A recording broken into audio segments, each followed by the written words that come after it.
Yeah, and we'll continue that conversation in a minute. Throw Mr. Nicksick into the middle, please. Brian, we are joined by the one, the only Eric Nicksick, Coach of the Year. He's any pay-per-view that you put on these days, any fight card at the Apex, there he is. He's got 1 million fights. He's one of the busiest men, one of the best coaches, all-round good guy. Eric Nicksick, welcome to the Believe You Me podcast. Man, I'm so excited to be here. I got my boy Felder, the ginger twin of mine. This is amazing. Long lost brothers, Eric. Long lost brother. What up, Bisping? How you doing, man? I'm good. Hey, how many fights did you have on Saturday night?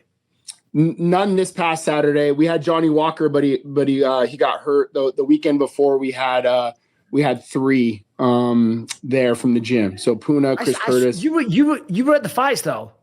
I didn't go. The moment I have a weekend off, man, I'm like you. I'm like, dude, get me away from fighting. I'm chilling. I'm trying to be a dad, you know? Yeah. I could have swore I saw you there in Marab's corner or something. I'm like, that's John Wood, probably. Same. We got mullets. I do get you guys mixed up a few times. You know, I used to anyway. So anyway, shit. Hey, UFC 311, we were just talking about Islam Makhachev. And what does he do next? If you were coaching Islam, what would your advice be? Super fights. I would move him up. Just because of the kid wants challenges, right? And I get the Bilal Muhammad relationship. That is tough because you care about people in this sport, especially guys you train with. But there are some matches I think at welterweight that do make sense for him. And maybe it's not a title fight right away, but like a guy like Sean Brady comes to mind, a guy that like matchup wise that, hey, maybe he gets his feet wet at welterweight. Or that super fight where you make a Topuria and him at 155. There's some options I think that you can do for him and make that money, man. Maximize your championship level right now and get paid while you can. Well, Eric, don't you think, like, if you're Islam, and I love the idea of that fight with Topuria, right? It's fascinating, and Topuria's done some work at 45, but if Islam wasn't as dominant as he is, I think that would make sense. But if you're Islam, do you want to give another 45er a chance? Doesn't give him the chance to get that second piece of gold. And I think that's what he really wants. Is it, you know what I mean? If you're their coach, do you think, all right, I don't want him to have to take on a lighter guy. I want him to fight up, even if it's not for the belt. 100%. Couldn't agree more. And I think there's a reason why you're hearing that side, that camp, chirp it out a little bit more. You hear it a little bit more. Well, if I have to fight Bilal, I think they're just almost kind of making it right in their own heads if that does come to fruition. But we're all competitors, right? Like I watched Randy fight guys in our room that were teammates of ours, and it had nothing to be personal against that person. It was like, dude, I just want to be the best. I want to compete against the best. And how can you fault a guy, whether you have to put that friendship aside for a camp and you go and fight this individual? At the end of the day, it's all love, but dude, I'm trying to win. I'm trying to be the best that I can be. I don't want to hold myself back because of a friendship. Yeah. Let me ask you this, John. As a coach, is this a crazy statement? Because I said this yesterday. I was doing another show. Okay, he's friends with Bilal. How about doing something nobody's ever done? And say, I want to skip 2 weight classes. I want to go up to 185. Is that absolute lunacy? Or is that the most exciting, wild shit that anyone's ever done? Well, I mean, yes, I don't think that jumping that far ahead right now makes a lot of sense when there's still opportunity at welterweight. But, you know, these guys are competitors. I've seen them in the room. I've seen them go with guys in the middleweight division.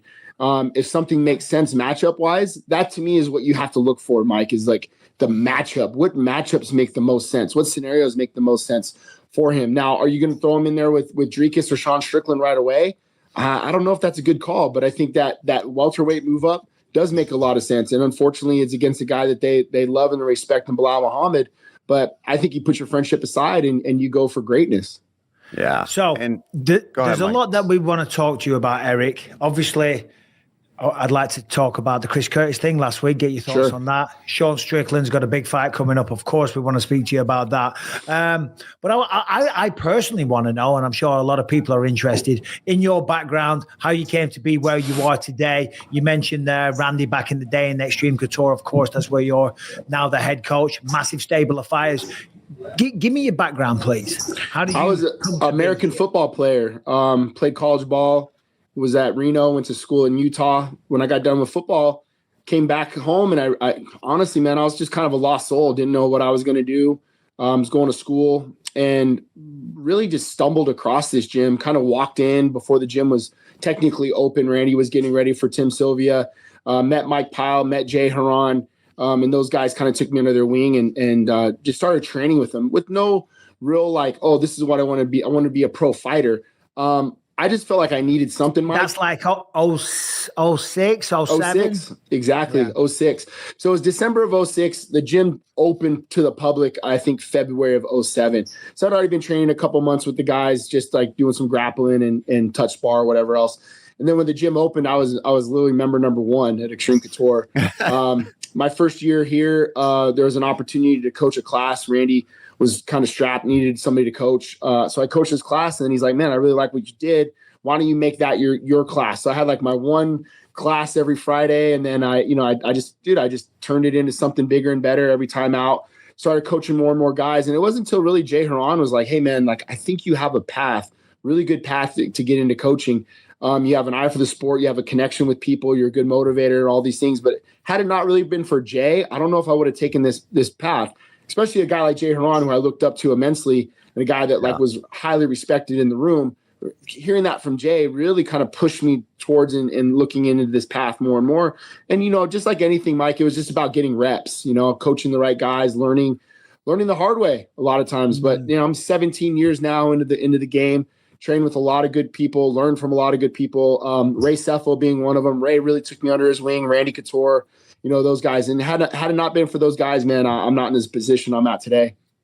And Eric, you coming from the football background, and we've talked about this a lot, you bring that head coach mentality, right? Where you got to know everything. You've got to do the film study. You're prepping things. You're planning things out. How much of an influence was being involved in that sport and the coaching style that they bring to the table and kind of upping it in MMA? Because we don't see that as much in MMA. Sure. Guys are usually former fighters or they were a boxer and they're just teaching a part of the craft. But you kind of looked at it more as the head coach of a whole team where there's still offensive and defensive coordinators that you now work with as an MMA coach.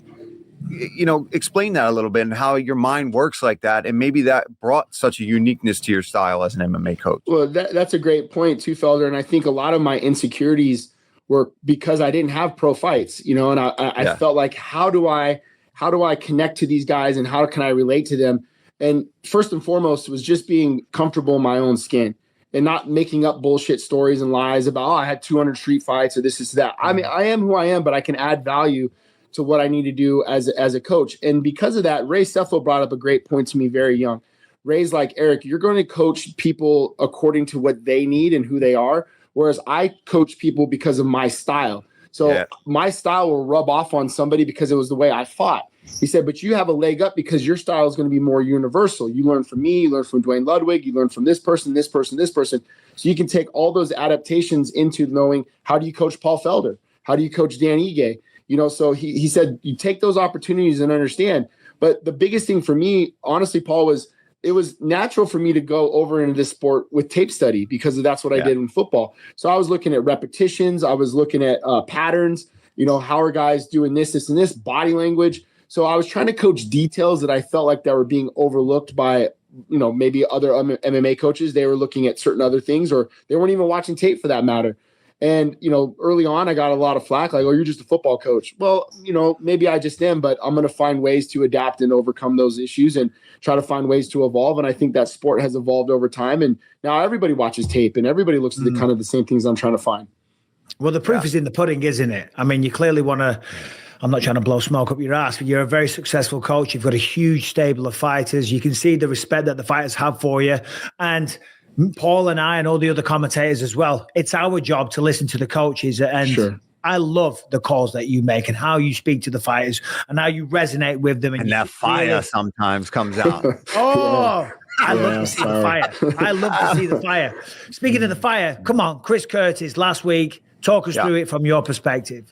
I mean, honestly, I said this first and foremost, like that's on us to begin with. Like we shouldn't have been in that position to make Mark Smith make that call, right? You don't get head kicked there, the position, you don't get knocked over, so that puts us in a spot where Mark Smith had to make a call in the stoppage part. I didn't agree with the stoppage, like, dude, we've seen guys, I watched Beltran that same week. Like, guys are getting flatlined and Beltran is on them, making sure that they're out. It was nothing like that. But again, you put Mark Smith in a position to have to make that call in that moment. And unfortunately, dude, that's what happened. But my grievance, and I've talked to people about it, is the behind the scenes before the fight when Mark Smith comes in the back and he asks, is there any things that you guys are concerned about? And there's been more and more times this has happened with him. And that's why I was so upset. There was a fence grab against Sean Strickland when he fought Tafa that we told Mark in the back, yo, this guy grabs the fence. Yeah. He would rather get a point taken away than lose the position. So naturally, the guy's going to grab fence. How are you going to handle this when it happens? And he gives us two adaptations. Either it's a point or the position. So when the first infraction happens and neither one happens, then you're like, well, then what was the point of even having this conversation in the back? That's what's infuriating to me. So in the Chris Curtis fight, Chris Curtis says to him, when I start to put pressure on him, he's going to find ways to stall. Either it's by positionals or grabbing or eye pokes or whatever.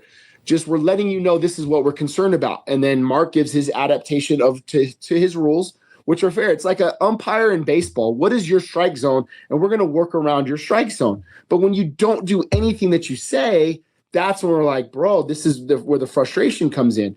So we saw the spitting of them out, peace out after the first round. Nothing too crazy, whatever. Then when Chris started getting downhill on him, there was the groin strike. Look right after the groin strike. What happens? Roman catches his breath. Then he comes back and cracks Chris with a good combination. That doesn't happen if you don't get a 30, 45 second break, right? Yeah. And then the same thing, yeah. Chris starts getting downhill again. Then there's the eye poke.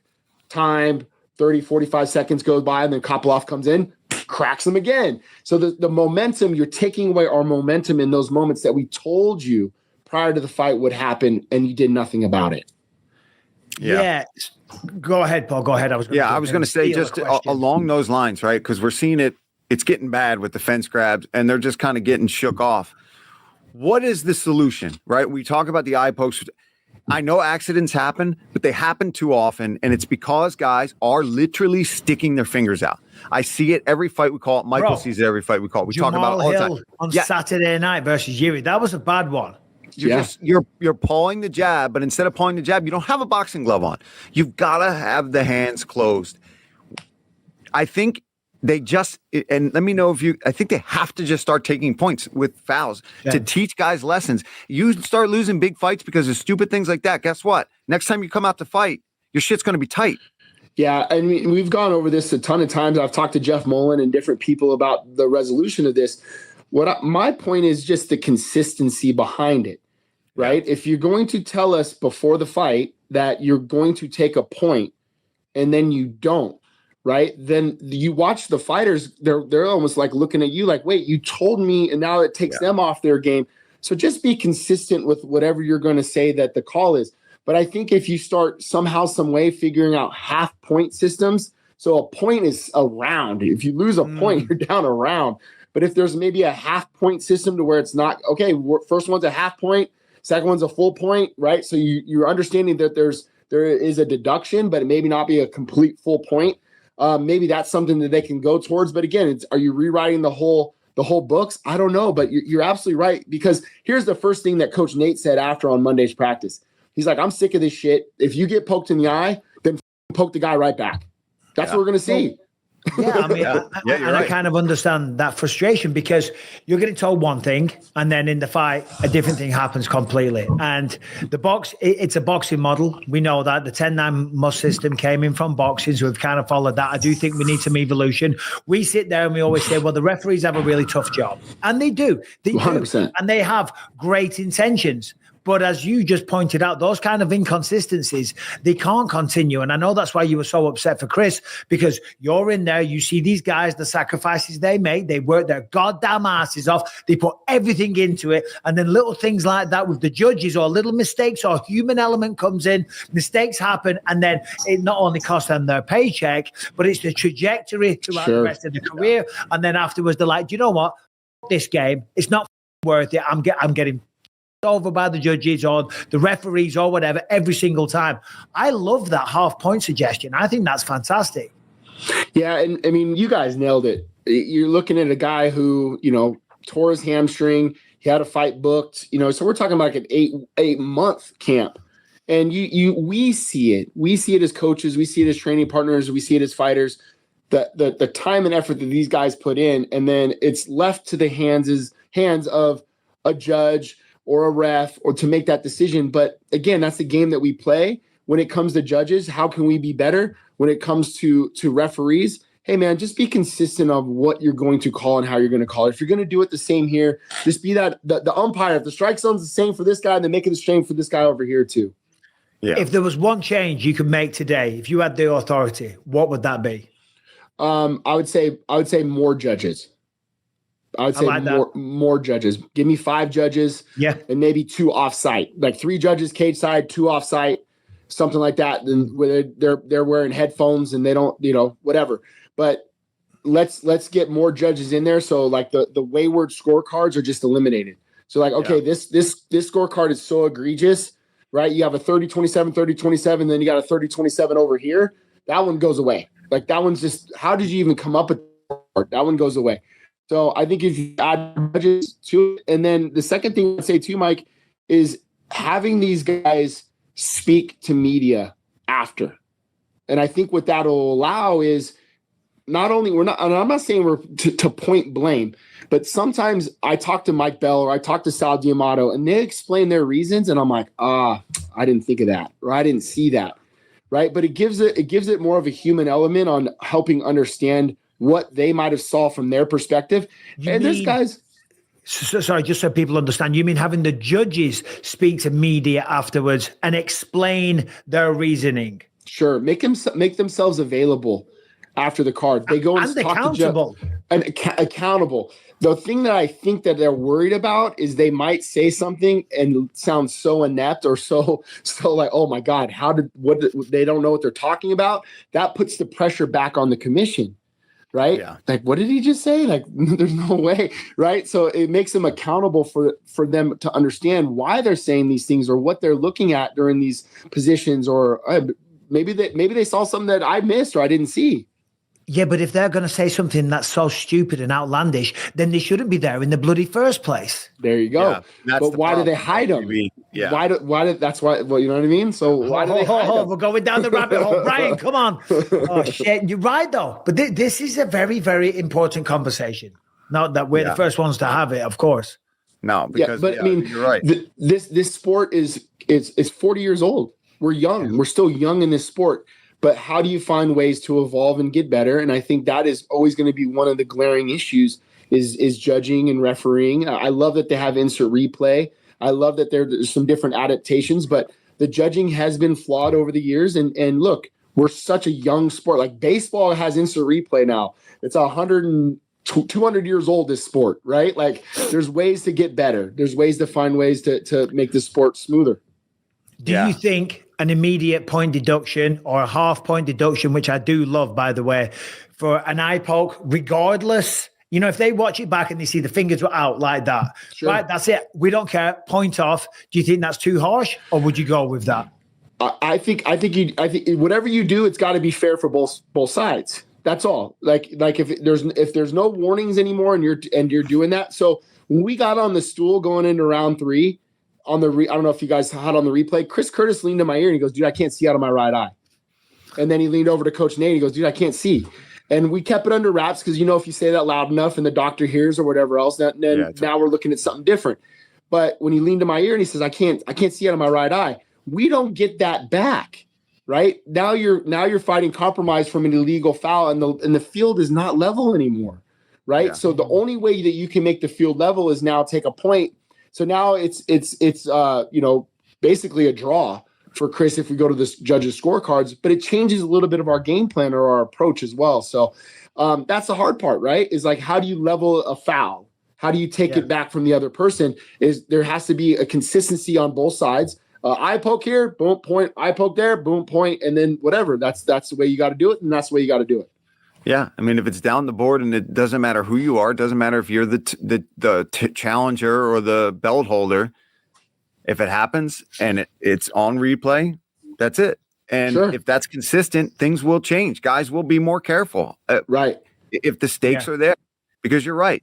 Once you're poked, it doesn't matter if it's the warning or the point take there. It's still effing your fighter up. When you can't see, you have blurry vision, and we've all had it. Mike, I know damn sure you've had more than your share of issues. I'm aware of this phenomenon. Sorry. In case I know our fans are too. So yeah. But anyway, Eric, moving forward, let's get on positive. Obviously, Sean is getting back in there. Wow. Let me jump in there because Sean Strickland, right? He's fighting next week, of course. UFC Sydney 312. I met Sean Millennia MMA years ago, right? And we sparred together. Old Riverside. Yeah. I sparred with him, and we had a good little spar. I went up there for Lorenz Larkin. It was nothing crazy, we didn't have a hard spar or nothing, and we had a nice little friendly spar. And Sean afterwards straight away goes, "Hey, by the way, I'm better on the ground." As if to say, like, hey, I gave you problems there. I'm even better on the ground. I'm like, and straight away, that was my introduction to Sean and who he is. And we sparred together and trained together for a while. Then he goes off to Las Vegas, links up with you. Fast forward a few years later, the man's a world champion. He's a controversial or a polarizing guy to a lot of people. But give us your version of Sean Strickland. Who is he to you? He's an outcast. He's a renegade. I think he's a guy that had abandonment issues. Every gym that he showed up at, it was like he was expecting to get kicked out eventually. So he just used the resources as much as he could, and then he would move on to that next gym. So, my dad being one of my coaches, my dad coached football here forever. I kind of picked his brain on just kind of how to handle guys like him. And the first thing my dad told me is give him responsibility. He said, find ways to make him feel like he belongs. Give him self-actualization, like something that he feels like he can hang his hat on. So I started inquiring more to, hey man, I'm running this practice. Why don't you run a segment of this practice? Me? You want me to run some stuff? Yeah, bro, you're really good in this area. Why don't you run something? And then slowly but surely, he started to become more and more of a teammate, where before it was like we were a resource and he would just use as much as he could out of everybody and then move on to the next spot. But then he started to realize, I think, that he had this family here. And that's when I really started to see him flourish, Mike, to be honest with you. Like, hey, we're not going to leave you. We're not going to kick you out. You have a brash personality. We don't listen to half the shit you say anyway. But I mean, really, it was more about like coaching him on approach, on dialogue. How do you speak to Brad Tavares, right? Like when he's a team captain, like you're going to connect more people. You're going to catch more bees with honey than you are with shit, dude. Oh yeah, that makes sense, right? So he's a guy over the years. I think that like once he felt like he's been a part of this family, you see it translate more and more into his fight game. We didn't do a whole lot with him fight game wise. He's been the guy you've all known, right? Like he's tough and he's durable and he's this and he's that. We've given him some more fight IQ scenario things that I think have helped him, but we lean heavy on who and what he is in our game planning. Of course. And having a guy like Sean, who is like Michael's talking about, he's a character. Sean, every time I'm in there hitting pads with you or something, he's got something ridiculous to say. Sure. But even when you give him responsibilities, I wonder what those could be. I'll save them. Yeah. With the sparring with him and adding in more technical elements, what's the approach there? Because Sean's a guy that he's pretty upfront about it. I just want to fight. I just want to fight. What is your approach on getting him to think about other things, but while still keeping Sean? Do it anecdotally, where like I can show him, like, hey, look, this is where I felt like we lost track of winning the fight versus Dricus. I get it; it was a close decision, but for three guys that matter, they had Dricus. Two of them had Dricus winning that fight. So let's look back at what we saw, what we got away from, and where the add-ons that we were trying to be specific in. Right. So it's like this, and this. And then he hates watching tape, but it's like, dude, do you want to win or not? Right. Like, I don't want to hear none of this. You don't want to watch this or that. We're trying to help you and show you these things. And then now it's about adapting him into the sparring. He doesn't really drill. I've got him drilling now. Like today, Dutch drills today. Come in. What are Dutch drill? It's reps, motherfucker. You're getting more and more reps. We're trying to help you gain these reps. And then when your body's moving and doing the things that we're asking you to do, you're more apt to do it live. Right. Yeah. So really, that's just been the biggest thing is like I don't know, Paul. It's like this give and take with him sometimes. It's like, hey, all right, we'll let you spar 10 times this week, but you got to come to these sessions too to do this. Okay, yeah. I'm in. But man, I'll tell you what, we go back and watch the tape. We didn't do enough. And the thing I kept telling him, you fought Israel Adesanya with nothing to lose. You fought Dricus not to lose. Yeah. And that's where it always changes. That's where it always changes. And that's where people don't understand. And that's why I talk about these champions that go on these long runs. You got to give them so much respect, because every person that they fight, you are the key to changing their life, their universe, making them a legend, in their country or their city or whatever, millions of dollar paydays in the future, etc., etc.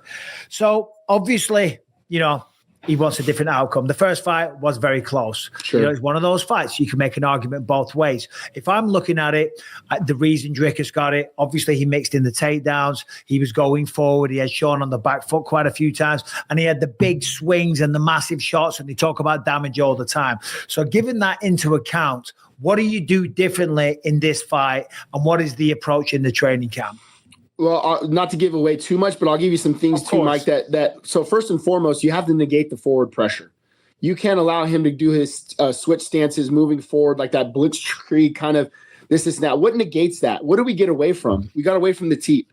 The teep will stop a lot of that forward pressure, that forward movement, right? If he does get through, and Felder and I work on this a ton. We work on the car crash.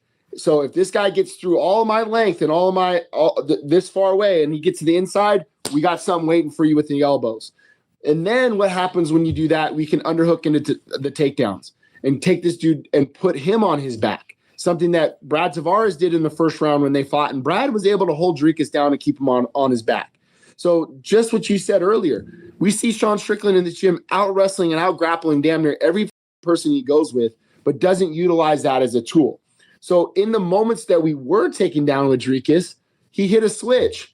Bro, take the switch and get on top. Don't disengage. Let's get some ride time ourselves, and let's get some damage back. Let's get some ride time on our end. So let's be a little bit more offensive when it comes to our style of wrestling as well. Dricus is taking you down and trying to hold you down. You're working your get up, hitting your switch.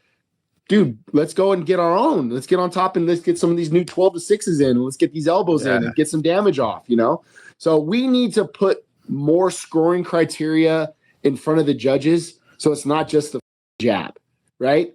Yeah. Hey, the jab was landing, it was looking great and everything else. But you remember, these judges are kindergartners, man. Like they gotta see sequence and glitter and colors and paint. You gotta paint a better picture.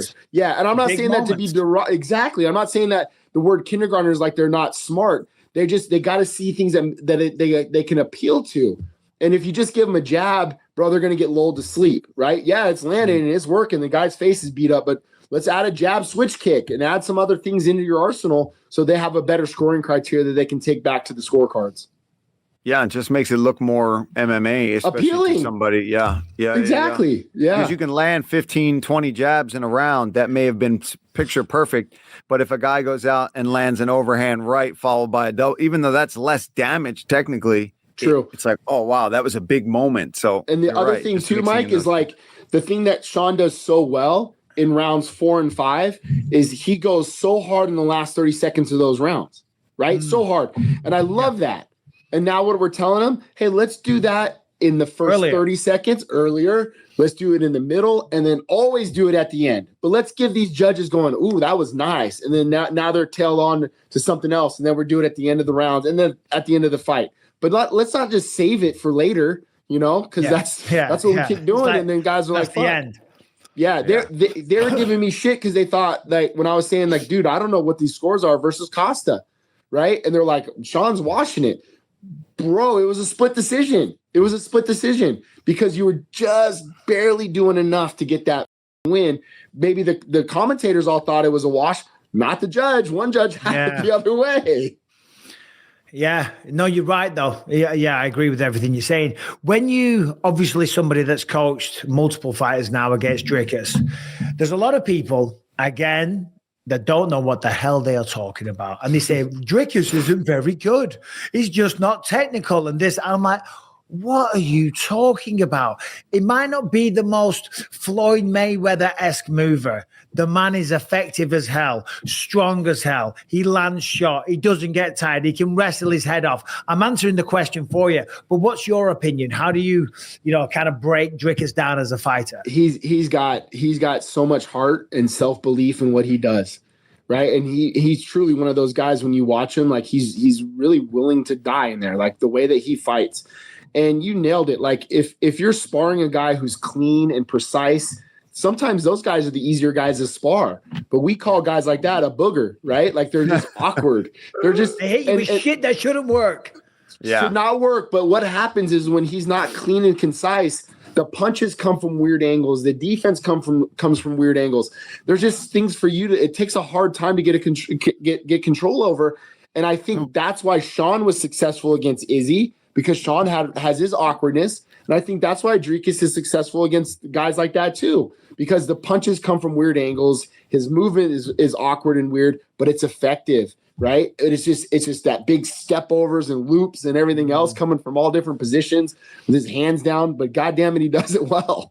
Yeah. He's the son of a bitch with that stuff, man. Every time he throws a rear punch, I won't even say a right hand because it switches sometimes. Yeah. The back foot is usually not even planted on the ground. It's like everything we don't teach to people. But again, you talk about just the mentality, right? And you got to prepare for that too, right? You've got to let your guy know. Like Sean now knows because he's been in there with him. It's like, listen, this dude can get hit with he wants to win bad. Yep. That's you got to be ready for. You nailed it, Paul. So the first thing Sean said to me after we watched the last fight, the tape, he said, I got outdogged. He goes, I just got outdogged. And I go, you did, man. I go, you nailed it, bud. And that's big for Sean to admit that. Mm-hmm. And that helps to know that going into the next one, like, oh shit, I got to find that in me again. Yeah. Because I showing the gym, the ring, the cage with Sean as much as I did when we were training, this won't surprise you, Eric, but we used to butt heads a little bit. He loves you, by the way, Mike. He's the man. No, same here. No, that's I know, but in the room. That's why I always loved him, because it was like, where you stand. He's going to be honest. And I love that about him. I'd rather that than someone that says one thing to your face and then says another one the moment you walk out of the room. Bullshit. I 100% hate that. There's a certain honor in that. You know what I'm saying? 100%. And I could not be happier for the success that he's had, and I truly mean that. No, he is, and that's the thing about him, man. He's as real as he's going to get. Believe it, love him, hate him, whatever. You don't have to follow him on Twitter, but I'll tell you what, he's early. He takes care of his training partners. He trains hard. He stays late. He's here cornering guys. He'll travel on the road to corner guys. He loves his team and loves his gym, and that's all I can ask for. Well, listen, we'll let you go there, Eric. We got another guest jumping on in a minute. I'm going to see you in Australia. Tell Sean to say hi. All right. The best with the rest of the camp. Oh, brother, I can't wait. We're going to be. You coming, Felder? Where? Australia. No. Bro. I got to go to Saudi. You're not going to Saudi, I guess. Eh? Oh, bro. You got no luck in Saudi, pal. No old fashions for you. To Saudi and Sydney. No old fashions for you, Felder. No, man, nothing. Nothing, dude. My brother. Hey, preparing myself. Should Paul be coming back for one more fight? What do we say? Oh, you already know, bro. Me and him go over this shit every time. We'll hit pads for 3 weeks straight. Every time after, he's like, you think I still got it? Yeah, Paul, you never lost it.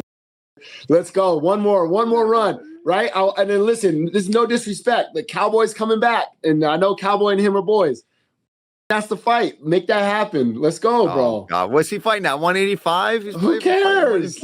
Who cares? Let's go, Felder. You son of a bitch. All right, let's go. Do this. Come on, Paul. No, I got to swim. I'm signing off on it. I'm coming back as well. Let's go. Let's corner Mike. We'll corner Felder, and then we'll corner Felder, and I will corner you. And we'll just take these dogs out, baby. Let's go. That sounds amazing. Right. Hey, listen, once this net gets back up to speed, I'd love to come in and get a bit of work one day, Eric. Please, bro. Please. I'd love to have you in here, man. Like, all I ask is when you come in, bro, you show something to the gym, because I think it's such a great resource. We get Felder comes in, he hits pads. Hey, Paul, show us a couple things. And the whole gym, I just got goosebumps. The whole gym benefits from it, man. It's amazing. Of course. And they love it for you, Mike. If you did that, oh, man. I would love to. Cool. We'll go together. Let me think of something I've got first, though. I make it all up off the top of my head. I don't know what I'm doing. You're a dog, bro. Whatever you want. We'll be honored. We'll be Eric, honored. we got to do this again, man. Hey, you've got your own podcast as well. Just give that a shout out. Where can people watch that? Yeah, the Versus podcast. I've had Felder on. I'll get you on sometime too, Mike. Please. I'd love to have you and talk story. We'll have Kevin Lee on this week, and then the following week will be Max Crosby. So check us out. Oh, nice. Cool. Right on. Very cool. Eric, best of luck with the rest of the camp. See you soon, no doubt. And thank you, boys. Thanks again for your time. Thanks. All right, we'll see you in Australia. Not you, Paul. Safe travels. Later.